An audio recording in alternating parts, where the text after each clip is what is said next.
রাতে যদি অচেনা নাম্বার থেকে ফোন আসে, ধরিস না। রাহুল একা ঘরে বসে মোবাইল চালাচ্ছিল। নেটওয়ার্কটাও ঠিকমতো নেই। অচেনা নাম্বার, ধরবো নাকি? ধরেই দেখি।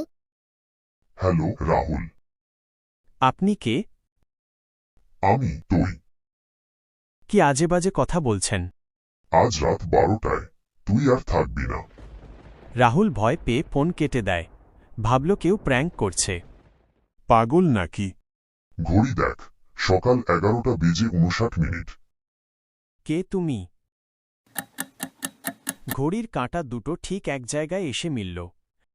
পরের দিন সকালে রাহুলকে তার ঘরে অচেতন অবস্থায় পাওয়া যায়। আর তার ফোনে শেষ কলটা ছিল নিজের নাম থেকে